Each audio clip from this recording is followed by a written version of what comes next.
So the Colts have fever players out. Sophie was not there, but they give everyone jerseys. And Caitlin Clark grew up in Iowa, is a Chiefs fan, refused to wear the Colts jersey. She just held it up like this. And she hasn't gone out and said, like, I didn't do it because I'm a Chiefs fan, but the internet was like, she's a real one. I love it. And it's just like, Sophie Cunningham just released an interview that has the world buzzing, from blasting leadership to criticizing the league, and now offering fiery takes on Caitlin Clark. This one is intense. Sophie held nothing back, not for a moment. Frankly, it's the most authentic thing we've heard from anyone recently. Is Sophie being genuine or just causing trouble again? Okay, let's dive in, because Sophie Cunningham's newest interview was absolutely priceless. Hell no. I haven't watched a lick of the WNBA. I don't know what's going on. I talked to my teammates like the day that we did exit interviews and all of that. And I haven't, I need a cleanse. Like, I'm booking vacations. Wes, we need to go on a vacation and do a podcast. Before we continue, let's be perfectly clear about something. Sophie has never been shy about speaking her mind, be it criticizing her own team, challenging the WNBA front office, or dropping swear words mid-interview. Sophie consistently manages to voice what everyone else is too afraid to say. This time, however, she went in on absolutely everything. I can win and roam it. Like, I can be like, I'm here. They brought, like, I'll put this shit on. Her not doing that is so incredible. I hope she knows how awesome that was. You said it yesterday, and I was like I'm not surprised by it. I'm not, because you know what? Everyone's always trying to get her to wear something or do something, and for her to be like, nah. And the setup was straightforward. Sophie joined the Show Me Something podcast from her Missouri home, drinking coffee from a mug and speaking as if she didn't care who heard her. No press filter. No corporate tone, simply Sophie being herself. And yet, between tales of horses, the weather, and baby fever, she still hit every major WNBA headline, particularly the ones about Caitlin Clark. So we'll begin with that story. Remember when the Indianapolis Colts hosted the Indiana Fever players at a game? All the players received Colts jerseys, a nice little publicity stunt, yes? Well, Caitlin Clark wasn't going along with it. Having grown up in Iowa, she is a huge Chiefs fan. So when she was given a Colts jersey, she refused to wear it. She simply held it up. That's all. She didn't put it on. She didn't force a smile. She just held it, as if to say, thanks, but I'm good.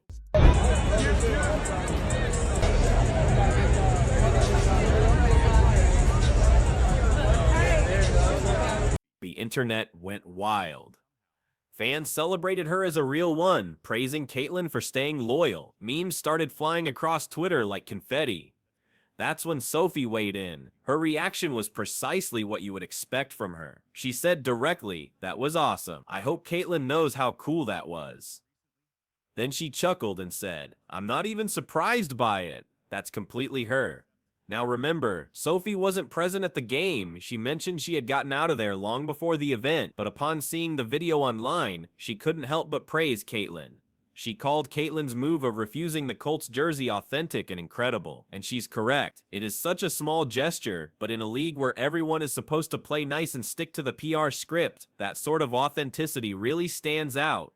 Sophie essentially said Caitlin's moment was her favorite event of the entire week. She even quipped about how she could have worn it with a smile, but the fact that Caitlin didn't give in made it that much better. So the Colts have fever players out. Sophie was not there, but they give everyone jerseys. And Caitlin Clark grew up in Iowa, is a Chiefs fan, refused to wear the Colts jersey. She just held it up like this.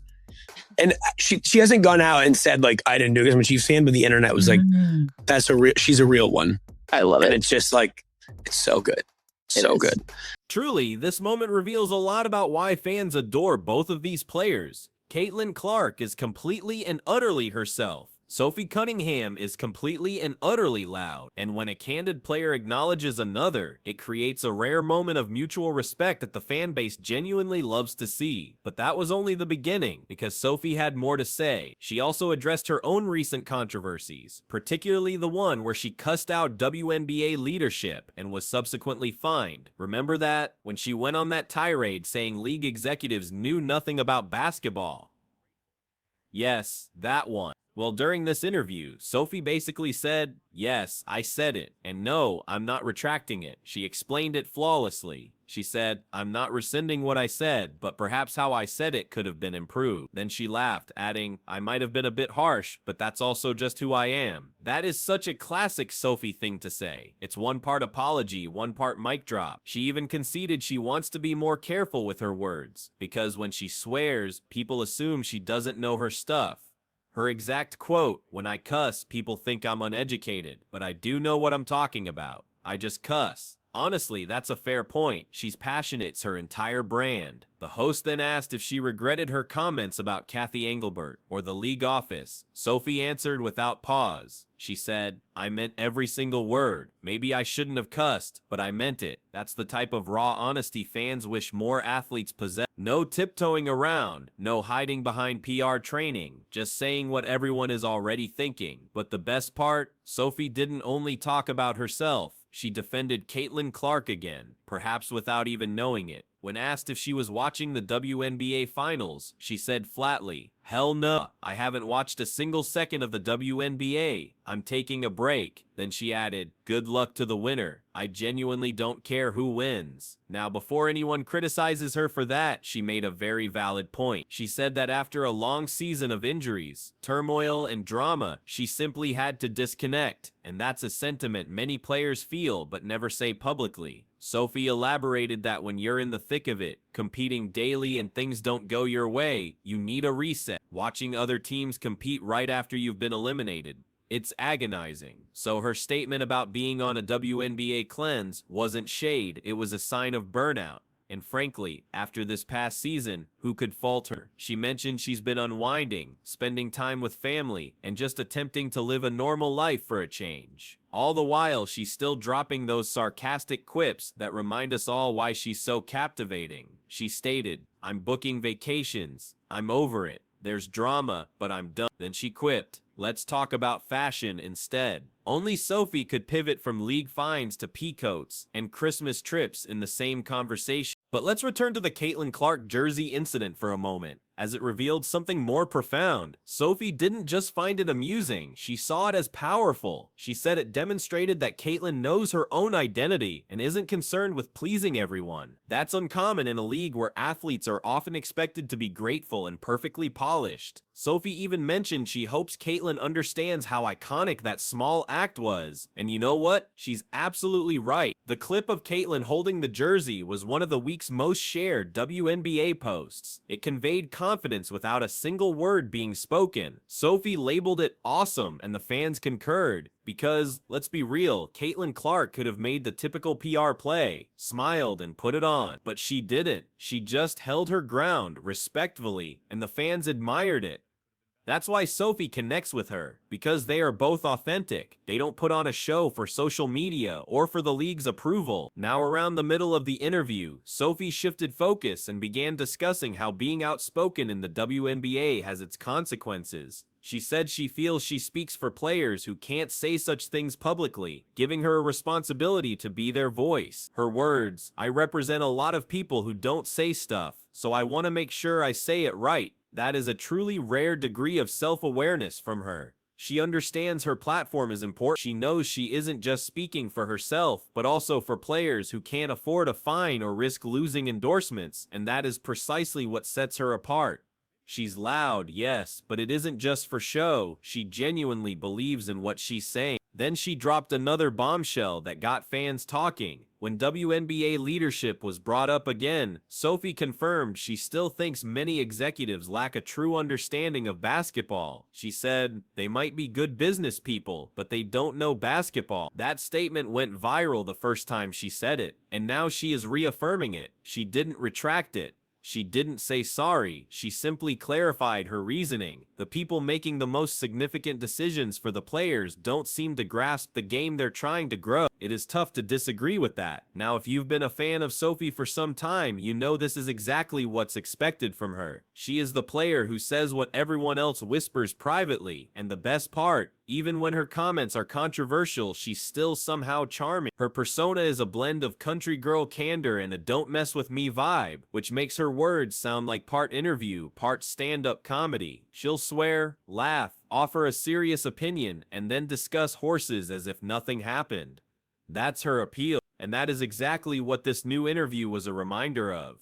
Now, as we near the end of part 1 of this script, let's connect this to Caitlin Clark once more, because it's clear Sophie has genuine respect for her. She observes how the league perpetually uses Caitlin's name for clicks and sponsorships, and you get the sense Sophie is weary of it. She is essentially saying, let these players have some space. Let Caitlin be Caitlin. It's interesting because even as Sophie tried to be relaxed on her podcast, you could sense that same protective energy. She defends players like Caitlin without even meaning to. She mentioned taking time off for her own peace, and maybe that's what Caitlin needs too after the whirlwind of attention this year. They both share something in common. They are women who won't be fake, and in the current WNBA, that is as rare as it gets. If you believed Sophie was finished after all that, you're mistaken, because when the podcast turned to the off-season, Sophie was her true self again. She discussed her cleanse from the league, her knee rehabilitation, and how she's finally getting a chance to experience a normal life. But even then, her tone never changed. That sarcastic, direct energy that fans adore. She laughed about being on aunt duty, made jokes about baby fever, and confessed she's been home long enough to start feeling bored. But then she revealed something deeper. She feels the WNBA world is perpetually on edge, and she wants to pull back before the drama consumes her. That part was impactful, as this season was pure chaos. From relentless injuries and constant media spats, to social media erupting over every little thing Caitlin Clark did, the noise has been incessant. And Sophie clarified she won't contribute to that noise any longer. When asked about watching the finals, she said, "Hell no. I haven't watched a lick of the WNBA. I'm booking vacations." That statement perfectly captures her mindset. She's done with the phony unity narrative. She isn't angry, just disconnected. And that's the key. Sophie isn't bitter. She's exhausted. She even noted how fans assume athletes just get over a loss, but for players like her, it's not so easy. She said, "You can't watch others live your dream right after it ends. You need space." That's a candid take you rarely hear, especially in a league where most players maintain a polished professional image. Then came the most amusing part. Sophie began joking about winter style, peacoats, and Christmas pub crawls. Yes, in the very same episode where she called out the league, only Sophie could discuss fighting league fines and then immediately switch to talking about her ideal holiday outfit. She mentioned she's over her sweatshirt collection and wants to appear more feminine and bougie this off-season. Her words, not mine. She said she's enhancing her wardrobe, planning a New York trip for Christmas. And yes, a peacoat is on the shopping list. It's hysterical, but it also reflects her confidence.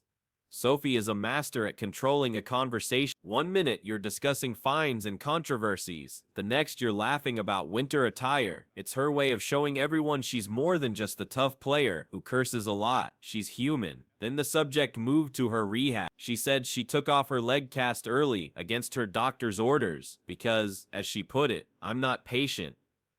When her doctor eventually examined her knee, they said her healing was ahead of schedule. Sophie laughed and replied, "Say less." Classic, but the greatest moment was at the very end. The host asked if she regretted being so blunt with the league. Sophie paused for a long moment, then said, "No, I'm proud of speaking up. Someone has to." That one line encapsulates her entire persona, because whatever people say about Sophie, too loud, too bold, too emotional, she consistently proves she's one of the few who will actually say what others only think. And perhaps that's why this interview gained so much traction. It wasn't just an athlete discussing sport, it was a person being brutally honest about pressure, burnout, and maintaining your voice in a league that can punish you for it. And through it all, she still found time to praise Caitlin Clark, without hollow compliments, without pretending they are best friends, just respect. Sophie saying that was awesome. I hope Caitlin knows how cool that was. It wasn't just a casual remark. It was one candid player acknowledging another for a bold move. Both of them defy expectations. And that's why their fans love them, even when the league likely wishes they would both be quieter. So yes, Sophie did not hold back in this interview. She didn't sanitize it for PR. She didn't temper her views. And she definitely didn't feign excitement for the final. She gave fans something they seldom receive: honesty with personality. At the end of the day, that is why people tune in, because Sophie Cunningham might generate headlines for her words, but at least they are entirely her own. Say what you want about Sophie Cunningham, but she keeps the league compelling, and the ability to call out leadership, back Caitlin Clark, and still joke about peacoats in one interview. That's a special talent. What were your thoughts on Sophie's comments? Too blunt or just right? Leave your thoughts below, click like and subscribe for more.